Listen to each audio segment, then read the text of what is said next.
O agro, setor que movimenta a economia brasileira, gerando renda, emprego e oportunidades para toda a população.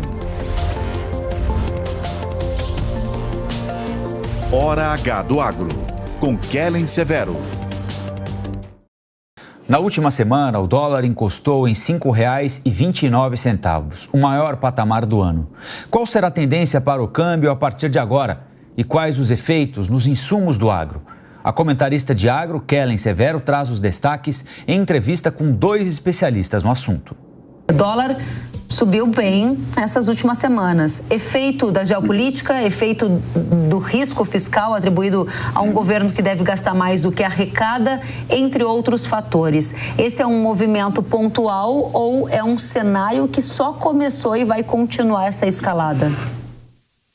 Bem, vamos tentar resgatar um pouco a história, porque essa história começou um pouco antes, na verdade. Na semana anterior, a gente teve uma inflação nos Estados Unidos até bastante persistente. O CPI por lá, a inflação veio mais alta. Isso daí já acendeu antes do conflito, do ataque do Irã. Você teve aí uma discussão sobre se os juros vão cair nos Estados Unidos ou não esse ano, por conta de uma inflação mais persistente por lá. Isso por si só já aprecia a moeda norte-americana, porque boa parte do fluxo entre 2 países, tem uma parte que é comercial, obviamente, e nesse sentido o agronegócio brasileiro, e também com uma área de matéria-prima, tem um peso muito grande, mas tem um fluxo financeiro gigantesco. Então, só dos juros não cair na velocidade que se espera, já estressou o dólar.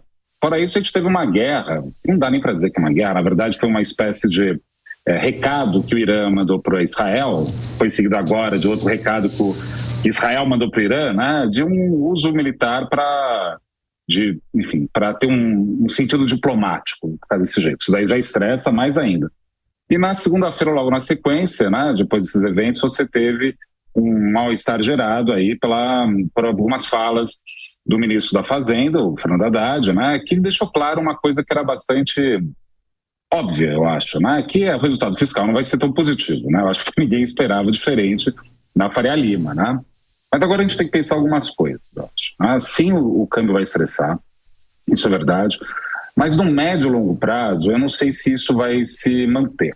O que eu quero alertar todo mundo é o seguinte: talvez a gente esteja num momento mais inflamado disso tudo, porque se eu for precificar, Kellen, que vai ter um conflito entre Irã e Israel no Oriente Médio, a gente tem que ter uma outra conversa, é um outro mundo, Mas por enquanto eu tenho uma visão um pouco mais construtiva para o médio e longo prazo, mas de novo, por conta de balança comercial, que continua positivo, e 2, por conta de uma reação da política monetária no Brasil, que deve reagir não subindo os juros, mas cortando menos do que o mercado inicialmente pensava.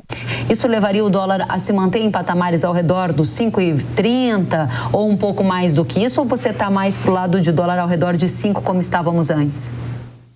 Eu acho que é mais cara de 5. A disparada do dólar puxou para cima o preço do adubo? Kellen, vamos lá. Se o preço em dólar não variou, vamos pegar um exemplo. O cloreto de potássio está estável na semana em dólar. Ou seja, se eu fizer uma conversão com um câmbio de 5,20 e passar para um câmbio de 5,26, eu vou ter um aumento. O contrário também é verdadeiro. Ou seja, se eu pegar o preço médio da minha semana, comparar com a semana passada, eu tenho mais ou menos R$80 de aumento na tonelada dos fertilizantes consumidos no Brasil. Ou seja, eu tive um aumento na cotação do insumo em reais por tonelada.